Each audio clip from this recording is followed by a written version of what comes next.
Hi, this is Jacob Clifford. Welcome to AC/DC Econ. There's this story that when the British ruled India, they tried to get rid of venomous cobras by offering a bounty for each dead snake. It seems like a good idea until you realize it made cobras more valuable and gave savvy entrepreneurs an incentive to breed cobras to get the reward. When the British finally figured this out, they stopped paying the bounties, so the cobra breeders had no reason to keep the now worthless cobras, so they set them free. So the policy didn't make things better. In fact, it made things worse. This is called the cobra effect, and it's a great example of perverse incentives. It's when a well-intended policy backfires because of some unintended consequences. Now, with this in mind, let's look at 5 great examples of bad policies.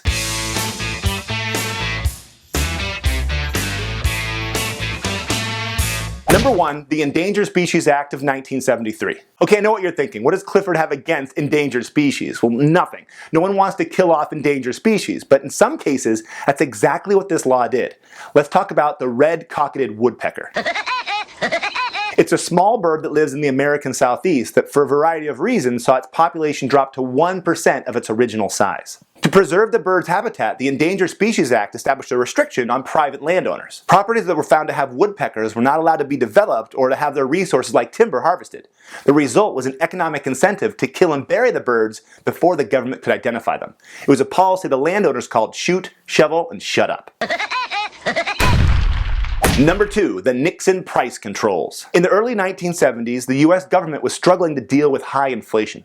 To keep prices from going up even further, President Nixon imposed a freeze on wages and prices. I am today ordering a freeze on all prices and wages throughout the United States. The policy was generally liked by the public, and some say it even helped in the beginning. But by 1973, it was clear that price controls were making things worse. A cost of living council was created to set prices, and it allowed some prices to go up, while others stayed the same.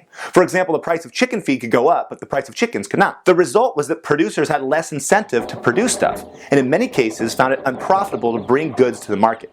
It made more economic sense to drown chickens rather than raise and sell them. The good news? There's always a silver lining when it comes to bad policies. As one official put it, at least we now convinced everyone that wage price controls are not the answer. Okay, number 3, slave redemption in the Sudan. Let's be clear, I'm against killing endangered species, and I'm definitely against slavery. So what could be wrong about Western charities freeing slaves in the Sudan? Well, the problem is perverse incentives. In the 1990s, a few charities and human rights groups decided to end slavery by buying slaves and setting them free, a process called slave redemption. That seems like a good idea, but think about the incentives it creates. Making slaves more valuable gave slave traders an economic incentive to capture and sell more slaves. Let's face it, if you pay people to do something they shouldn't be doing, they're likely to do it even more. It's the same reasoning that explains why many governments don't negotiate with terrorists or pay ransom for kidnappers. If people can get rich kidnapping and releasing Americans, then more Americans are going to get kidnapped. Back to the Sudan, another problem was that slave traders began defrauding the charities. They sold people that weren't even slaves and then ran off and split the money. Several experts have claimed that the majority of those that were freed weren't actually even slaves at all. Bad policy number 4, prohibition. The United States Constitution has been changed only 27 times in over 200 years, but that includes once to outlaw the production and sale of alcohol, and again 13 years later to repeal that policy. Prohibition was clearly a huge mistake. It created black markets with rum runners and bootleggers smuggling in alcohol from other countries, and it increased the size, influence, and funding of organized crime. There's all sorts of substances the government prohibits, like heroin, and most people, including economists, think that's a good idea. But during Prohibition, the general public considered alcohol a harmless vice rather than a serious social taboo.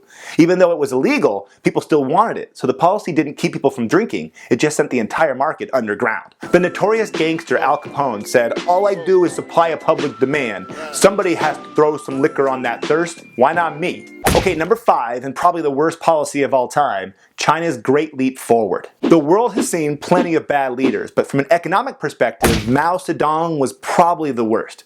His policies were to blame for an estimated 45 million deaths, most from starvation.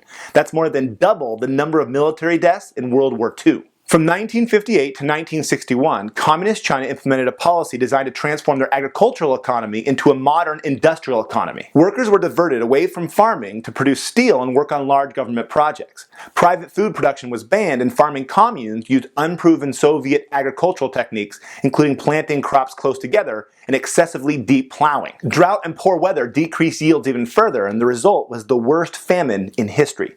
Official Chinese sources say there were about 20 million deaths, but historians think that that could be as high as 60 million. Initially, the Chinese government blamed the famine on Mother Nature and uncooperative peasants, but as time goes on, it becomes more clear that this disaster, one of the worst in history, was man-made. So there you have it, the best of the worst, and a reminder why more people should learn economics, because it turns out that good intentions don't guarantee good outcomes. Now, what policy do you think I missed? Let us know in the comments below. Also, please subscribe. It's the best way of saying, hey, I like these videos and I want more, okay? Thanks for watching. Till next time. Hey, thanks for watching AC/DC Econ. If you want to learn more economics, click right here. And if you want my ultimate review packet, go ahead and click right here. Make sure to subscribe and leave a comment. Thank you so much for watching. Till next time.